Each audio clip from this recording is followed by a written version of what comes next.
Sim. Vamos dar continuidade aqui, tá? Vamos dar continuidade aqui.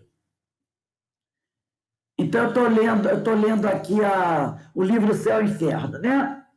Eu vou ler novamente o item 10. No intervalo das existências corpóreas, é o livro Céu e Inferno, primeira parte, capítulo 3, item 10.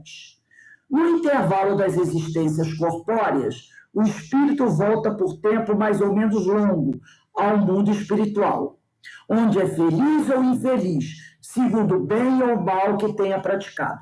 Como nós paramos a gravação, vamos voltar de novo, eu só vou falar que nós estamos estudando o livro Nosso Lar, Psicografia de Franciscano Xavier pelo Espírito de Emmanuel, no capítulo 17, que é Em Casa de Lísias, hoje, dia 1º de outubro de 2021.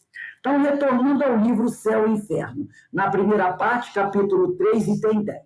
Então, no intervalo das existências corpóreas, o espírito volta por tempo mais ou menos longo ao mundo espiritual, onde é feliz ou infeliz, segundo o bem ou o mal que tenha praticado. O estado espiritual é a situação normal do espírito, pois esse deve ser o seu estado definitivo, e porque o corpo espiritual nunca morre. Então, está lá no Livro dos Médiuns, questões 54 e 55, falando da perenidade do perispírito. É sobretudo no estado espiritual que o espírito recolhe os frutos do progresso realizado durante a encarnação. É então que ele também se prepara no plano espiritual para novas lutas e toma resoluções que se esforçará para pôr em prática no seu retorno ao seio da humanidade. O espírito progride igualmente na erraticidade. É o que eu falei da erraticidade. É aquele período que entre duas reencarnações. O espírito desencarna, fica no plano espiritual, aguardando uma nova reencarnação. Esse período que ele fica no plano espiritual chama-se erraticidade. Então, o espírito progride igualmente na erraticidade. Nela, adquire conhecimentos especiais que não poderia adquirir na Terra. Suas ideias, então, se modificam. O estado corpóreo e o estado espiritual são para ele as fontes de duas formas de progresso que se desenvolvem solidárias. É por isso que ele passa alternativamente por esses dois modos de existência. Então, o estado corpóreo e o estado espiritual são para o espírito as fontes de duas formas de progresso que se desenvolve solidárias. Então, o espírito progride enquanto está na erraticidade do plano espiritual, aguardando uma nova encarnação, e quando ele está encarnado. O progresso acontece nas duas fases. Então, é por isso que o espírito passa alternativamente por esses dois modos de existência. Uma outra informação também eu trouxe aqui no livro O Consolador de Emmanuel, no item 224. Aqui no item 224, Emmanuel, é feita a seguinte pergunta para Emmanuel. Questão 224 do livro Consolador de Emmanuel. As almas desencarnadas continuam igualmente no serviço da iluminação de si próprias? Quer dizer, as almas desencarnadas continuam lá no plano espiritual buscando o seu progresso, a sua evolução? E Emmanuel responde: nos planos invisíveis, o espírito prossegue na mesma tarefa abençoada de aquisição dos próprios valores. E a reencarnação no mundo tem por objetivo principal a consecução, quer dizer, a realização desse esforço. Então, o trabalho é ininterrupto, tá? Eu vou voltar a ler desde o primeiro parágrafo, porque como cortou, né? Para que a gente esteja tudo direitinho. Então, começa assim o parágrafo 17, o capítulo 17, Em Casa de Lísias. Não se passaram muitos dias após a inesperada visita de minha mãe, quando Lísias me veio buscar a chamado do ministro Clarencio. Seguiu surpreso. Recebida amavelmente pelo magnânimo benfeitor, esperava-lhe as ordens com enorme prazer. Meu amigo disse afável: doravante está autorizado a fazer observações nos diversos setores de nossos serviços, com exceção dos ministérios de natureza superior. Henrique de Luna deu por terminado seu tratamento na semana última, e é justo agora aproveite o tempo observando e aprendendo. Então, ele agora que terminou o tratamento, vai ter a chance de observar, aprender, para logo conseguir um trabalho a realizar, porque como nós vimos no livro Céu e Inferno e no Consolador, se trabalhamos enquanto encarnados pelo nosso progresso, no plano espiritual também devemos continuar trabalhando. Seguindo agora no livro de André Luiz. Olhei para Lísias como irmão que devia participar da minha felicidade indizível, quer dizer, indescritível, naquele instante. O enfermeiro correspondeu-lhe ao olhar com intenso júbilo. Como eu tinha falado antes, o Lísias tem um título, que é o visitador da saúde, porque ele que vai visitar os doentes, levando uma palavra de conforto, orientações, ajudando no tratamento. E tem um livro do Vitor Ronaldo Costa, chamado Visitador da Saúde, que recolhe todas essas passagens do livro do Nosso Lar, onde Lísias trabalha ao lado de André Luiz, ajudando ao André e outros espíritos. É o Visitador da Saúde de Vitor Ronaldo Costa. Continuando aqui. Não cabia em mim de contente. Era o início de vida nova. De alguma sorte, quer dizer, de alguma forma, poderia trabalhar ingressando em escolas diferentes. Clarence, que parecia perceber minha intraduzível aventura, acentuou, quer dizer, ressaltou, tornando-se dispensável sua permanência no parque hospitalar, examinarei atentamente a possibilidade de sua localização em ambiente novo. Consultarei alguma de nossas instituições. Então, aqui, o ministro Clarence diz para ele: você, como terminou o tratamento, não precisa mais ficar no hospital.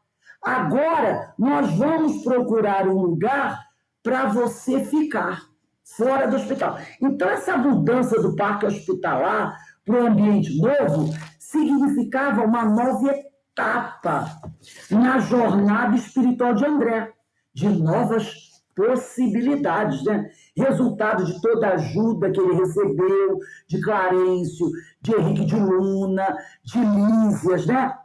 E também da sua disposição para as próprias mudanças necessárias. Então, não foi só a ajuda dos outros. Ele também demonstrou boa vontade de se melhorar. E agora, poxa, sair do hospital e poder, né, estar fora do hospital, em outro lugar, isso é muito bom.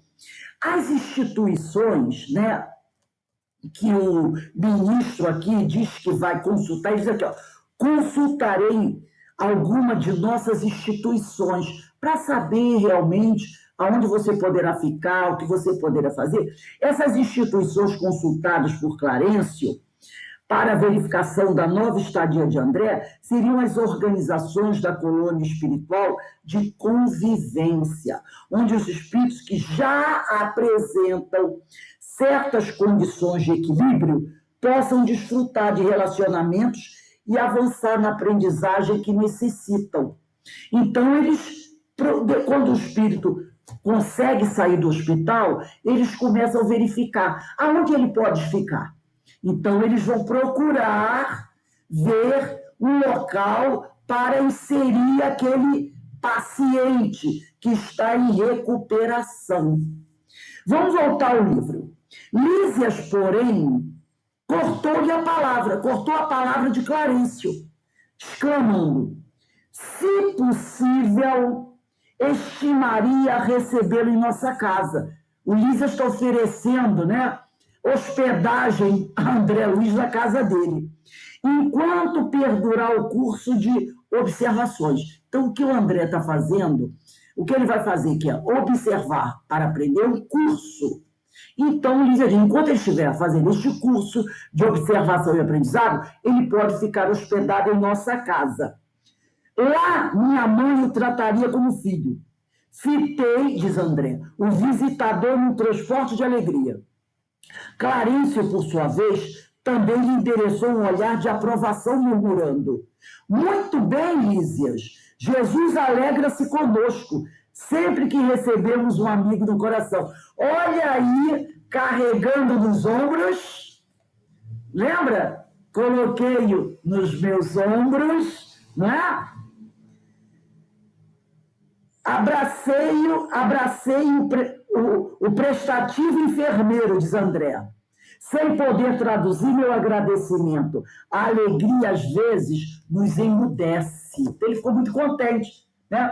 Essa atitude de Lísias, acolhendo André em sua casa, junto à sua família, nos mostra que os laços afetivos se formam e se fortalecem na vida espiritual de maneira mais sincera e natural, porque decorrem da verdadeira sintonia, né, entre as almas, né? Então, no plano espiritual, porque não tem, né, como, vamos dizer assim, como enganar. Porque aqui na Terra, você até diz assim, ele é meu amigo. Mas na realidade, às vezes não é. Não é verdade? Às vezes não é. Às vezes você pensa que alguém é seu amigo, mas não é. Alguém pode passar uma vida toda fingindo ser sua amiga. E um dia você descobre que ela não é. Mas como descobrir isso? Mas no plano espiritual, não há como enganar. Os espíritos estão numa situação mais elevada, eles sabem a nossa realidade. É como se ficássemos luz perante eles. Então, a amizade, ela é mais sincera, ela decorre da verdadeira sintonia entre as almas. Aqui no Consolador, vamos dar uma olhadinha no item 174. 174. É feita a seguinte pergunta. Deixa eu ver aqui. 174. Poderemos, o Consolador de Emmanuel, questão 174. A pergunta é a seguinte: poderemos obter uma definição da amizade?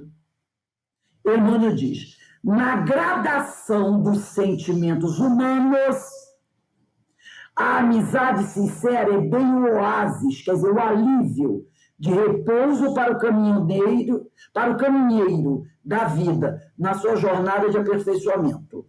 Nos trâmites da terra, a amizade leal é a mais formosa modalidade do amor fraterno, que santifica os impulsos do coração nas lutas mais dolorosas e inquietantes da existência.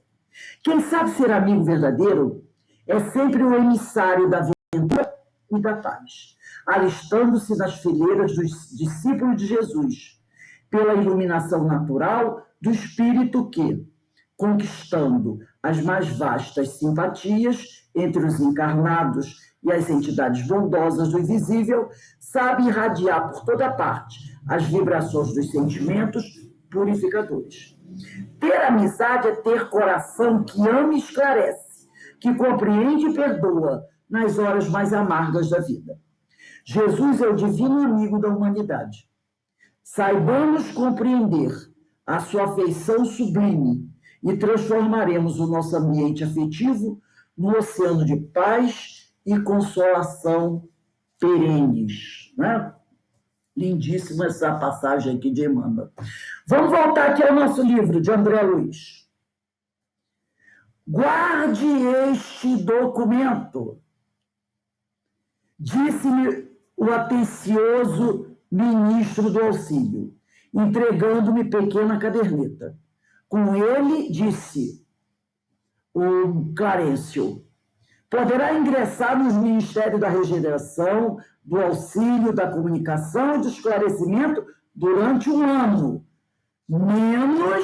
menos dos ministérios de natureza superior. Esses ele não pode entrar, tá? Decorrido esse tempo, veremos o que será possível fazer relativamente aos seus desejos. E aí ele diz uma coisa, Clarencio: instrua-se, meu caro. Adquira cultura, conhecimento, instrua-se, meu caro. Não perca tempo. O interstício é intervalo. O interstício das experiências carnais deve ser bem aproveitado. Ele está dizendo: instrua-se, meu amigo, não perca tempo, porque o tempo que você fica na erraticidade deve ser bem aproveitado.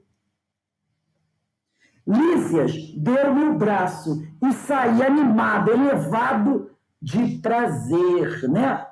Essa caderneta aí, possivelmente, deve ser uma forma de André identificar-se, né? Para ter acesso aos locais lá onde ele vai estudar, aos ministérios onde poderia instruir. Então é aquela caderneta, ó, pode entrar, não pode entrar. Vamos dar uma olhadinha na questão 227 de O Livro dos Espíritos. 227 de O Livro dos Espíritos.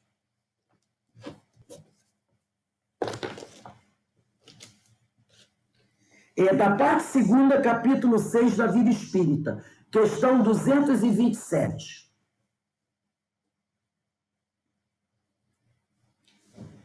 Kardec pergunta assim aos espíritos: de que modo se instruem os espíritos errantes, quer dizer, aqueles que estão no plano espiritual aguardando uma nova reencarnação?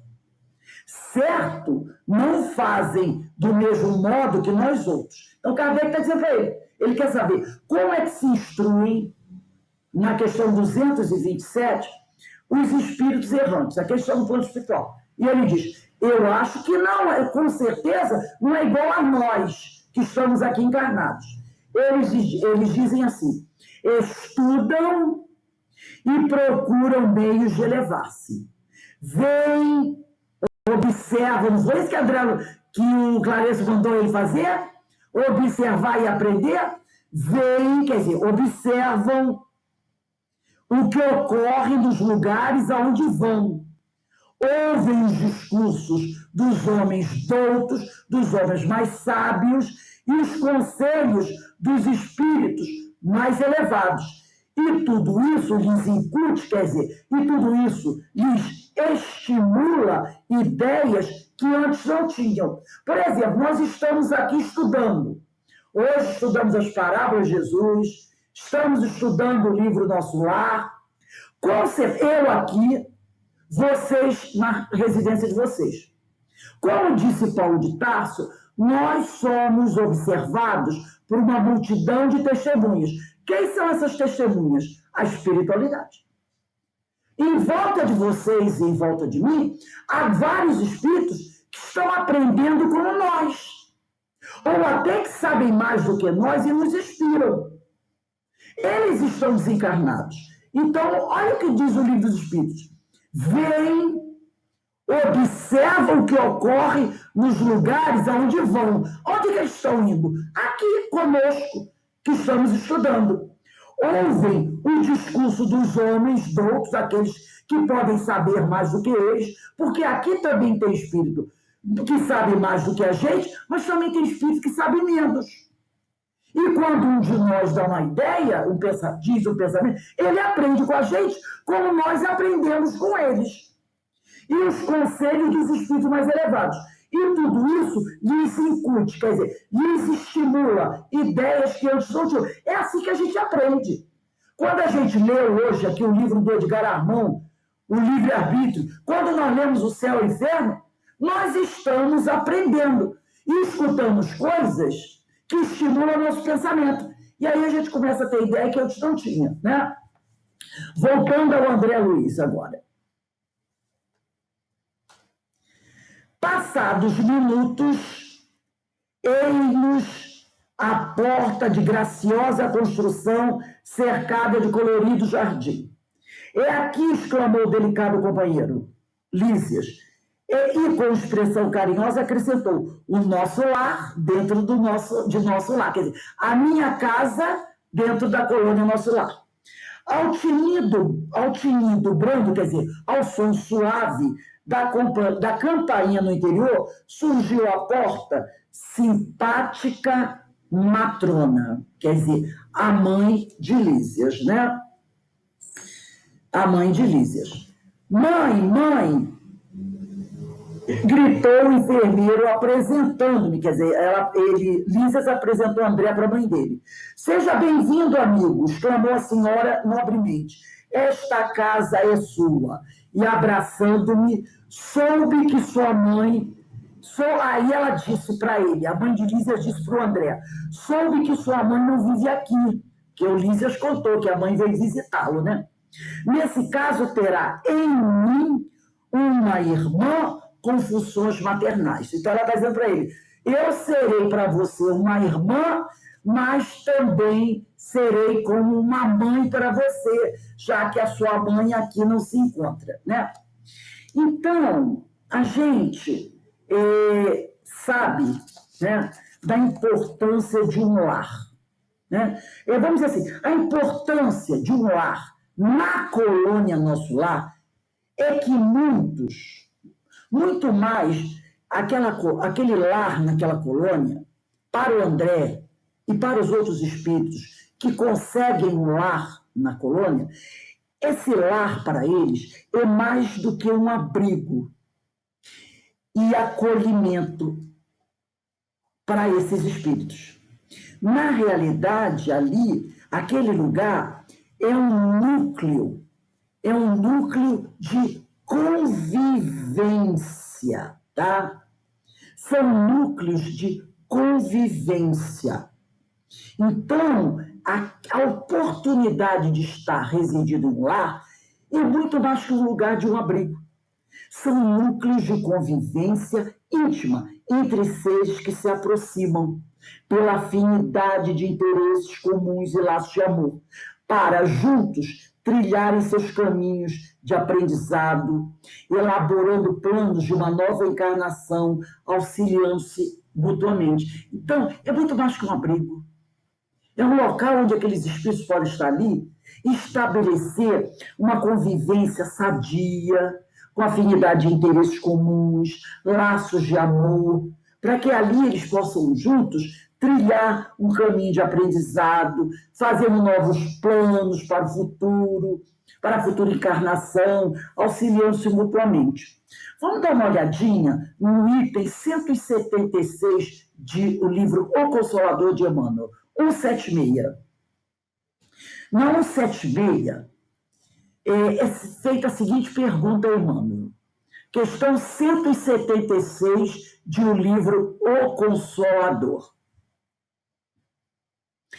As famílias espirituais no plano invisível são agrupadas em falanges quer dizer, comunidades, e aumentam ou diminuem, como se verifica na Terra. A pergunta é, as famílias espirituais no plano invisível são agrupadas em falanges, em comunidades, e aumentam ou diminuem, como se verifica na Terra? E Emmanuel dá a seguinte resposta.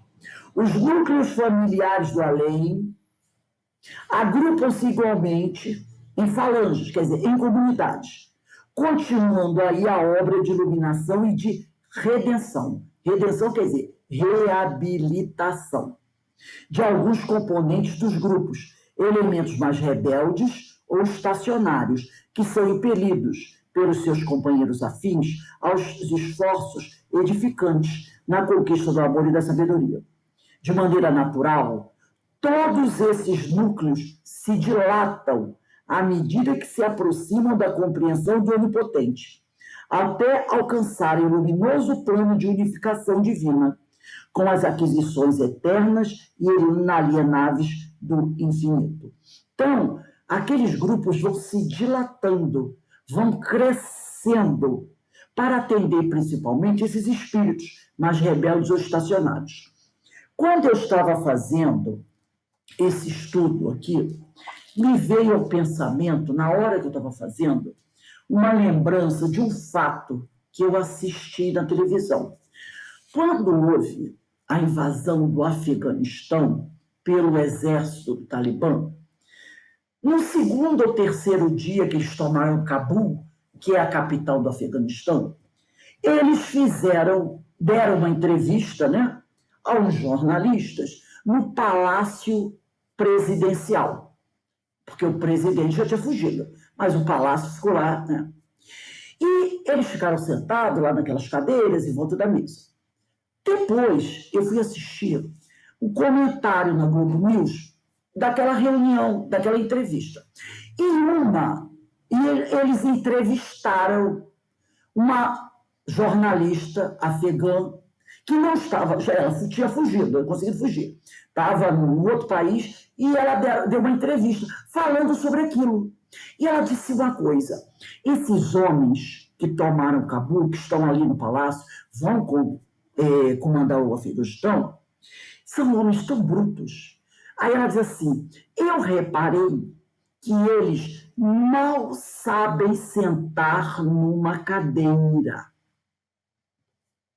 Eu prestei atenção nisso. E quando eu estava fazendo esse estudo, e aqui, né, o Emmanuel fala do lar, os núcleos familiares do além há grupos igualmente falangos, continuando aí a obra de iluminação e de redenção de alguns componentes dos grupos, elementos mais rebeldes ou estacionários, que são impelidos pelos seus companheiros afins aos esforços edificantes na conquista do amor e da sabedoria. Eu me lembrei de uma outra entrevista que um jornalista deu falando de quem são os integrantes do Talibã, desse exército talibã. Ele diz o seguinte: na maioria deles são jovens, muito jovens, que desde a mais tenra infância vivem nos desertos, em acampamentos ou nas cavernas, porque são comunidades muito pobres, que estão há dezenas de anos em guerra contínua, e as famílias perdem tudo e têm que fugir. E se abrigar em cavernas, que o Afeganistão tem muitas cavernas, em cavernas, em tendas, aí acontece uma revolução, morre um monte de gente, muitos são órfãos de pai e mãe, muitos não têm família, e aí são absorvidos por exércitos que os usam, abusam deles. Muitos deles, desde a infância, sofreram inúmeros abusos sexuais, violência física. Então, desde novinhos, são colocados com uma arma na mão para virar soldado. Não tem educação, não tem instrução nenhuma, cultura nenhuma, só aquela religião que é colocada na cabeça deles. Não tem nenhum verniz social. E morrem muito jovens, porque é aquela loucura que a gente sabe que é. Quando não formam família, normalmente os casamentos são aqueles casamentos, né, que eles vão lá, sequestram uma menina de 12, 13 anos. Quando não querem mais aquela menina que já teve 3, 4 filhos, passam para outro companheiro, ou a jovem morre, ou ele morre, as crianças ficam jogados lá e produzem uma nova geração de desalentados. São esses os soldados talibã. Então, eles não têm noção nenhuma, muito poucos têm noção de família, carinho, são homens brutos, que vivem pela violência, só conhecem isso, aquela religião que diz que não pode. Inclusive, estão proibindo os barbeiros do Afeganistão de cortar a barba. O homem que for pego aparando a barba leva uma surra, porque a ordem é deixar a barba crescer. Nem aparar a barba pode o homem. Só pode usar, os homens não podem deixar mostrar. A roupa dos homens tem que ser comprida, tem que cobrir até o pé. Eles não podem nem aparecer que estão usando um sapato ocidental.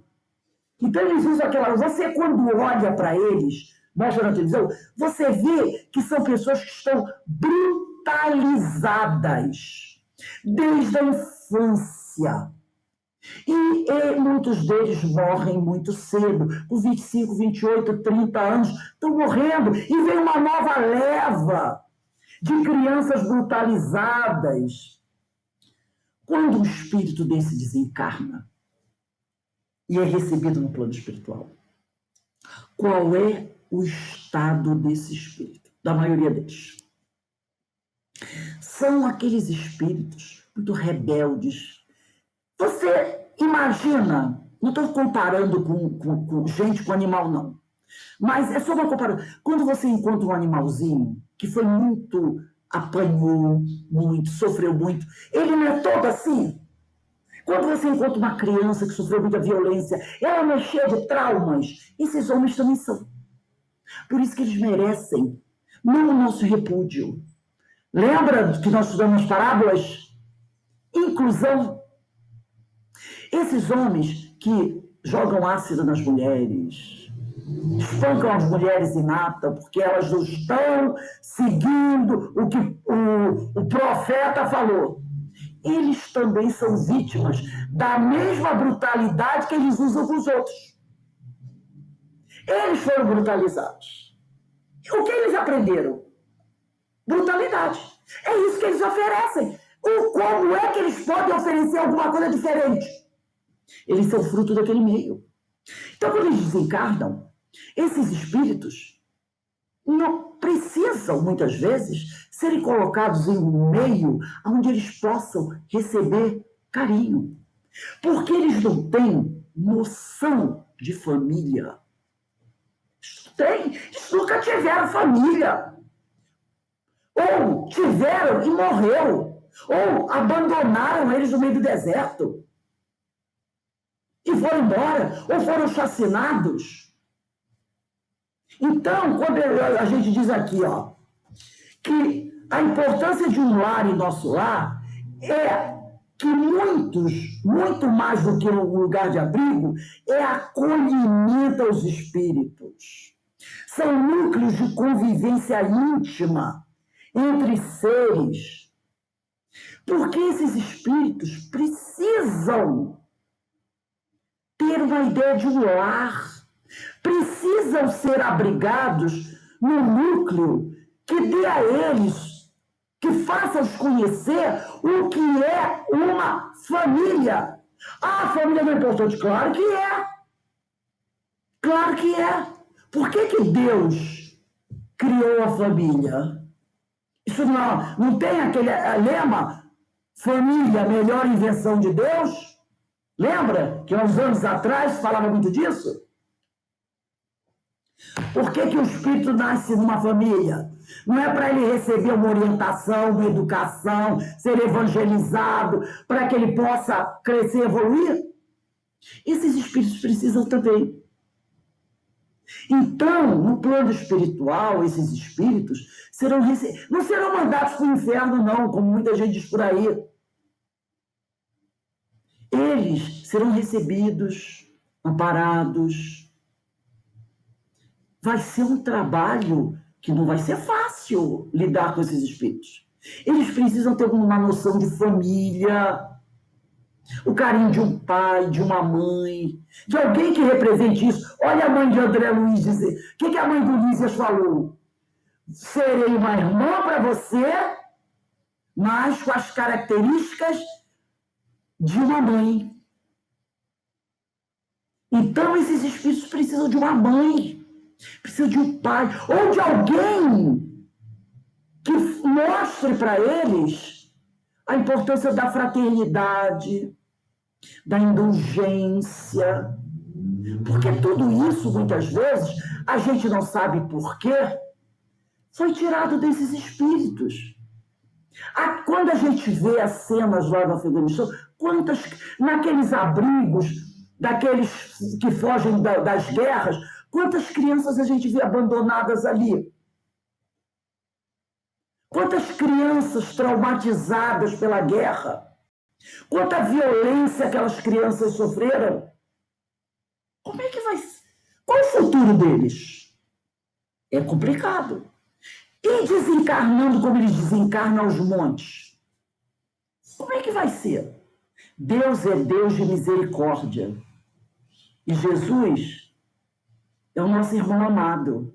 É o pastor que vai buscar todas as ovelhas desgarradas. Vai trazê-las para o aprisco e vai dar condições a elas de se recuperarem, de se reequilibrarem.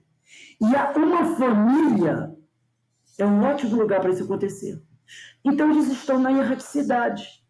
Aí disse aqui Emmanuel, na questão 176, os núcleos, no livro Consolador, os núcleos familiares do além agrupam-se igualmente em falanges, continuando aí a obra de iluminação e de redenção e de reabilitação de alguns componentes dos grupos, elementos mais rebeldes ou estacionários que são impelidos pelos seus companheiros afins ao esforço edificante na conquista do amor e da sabedoria.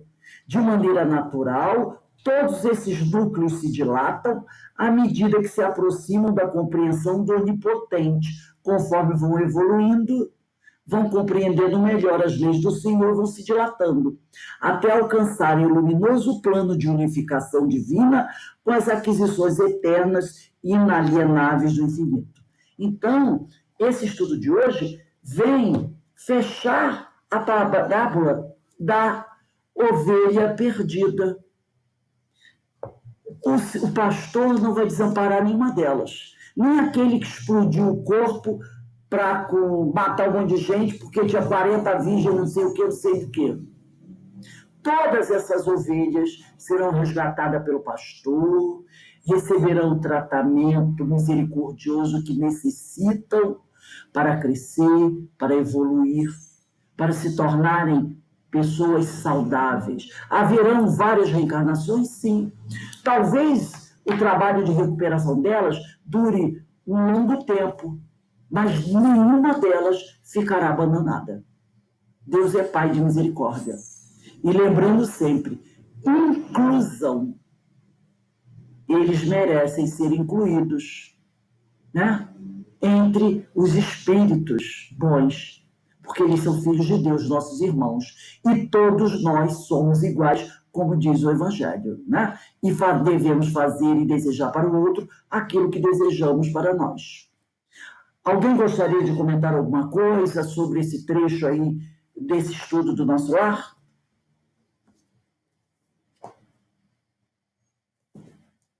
Ninguém tem nenhum comentário a fazer?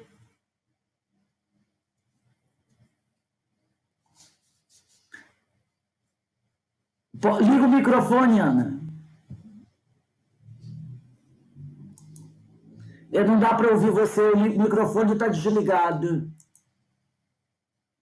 Deixa eu ver se eu consigo. Para mim ele está ligado, mas aí eu não estou conseguindo te ouvir. Vê se você consegue mexer aí. Não dá. Coloca lá no grupo, eu gostaria de ouvir da tua opinião. Coloca lá a tua mensagem no grupo, tá?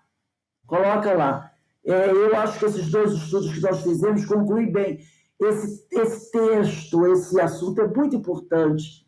Nós estamos vivenciando esse momento, né? Muita gente sendo excluída, porque nós achamos que é um miserável, que é isso, que é aquilo outro, mas a gente tem que ver que não é bem assim. A gente tem que buscar refletir sobre tudo isso. E esse estudo do André Luiz e o estudo da parábola, eles se completam. A gente tem que... E essa questão da família é muito importante, né? Rose. Pode falar, Denise. Foi comentado no livro dos médiuns também quase as mesmas coisas, não foi, Ana? Era isso que você ia falar, Ana. O estudo todo se completou, o dia todo. Isso é uma maravilha. E aí a gente vê como a espiritualidade, né, está agindo, trabalhando conosco, nos inspirando para que a gente possa captar um conhecimento, né, o ensino do Mestre Jesus. Bem, meus irmãos, nós vamos encerrando aqui o nosso estudo da noite, graças a Deus. Amanhã, às 16 horas, nós estaremos aqui para o estudo das epístolas paulinas, né? Um estudo maravilhoso que tem nos ajudado muito. Na verdade, começa 16h15, 16h15, tá bom? Então, eu vou pedir a nossa irmã Ideína para fazer a nossa prece de encerramento.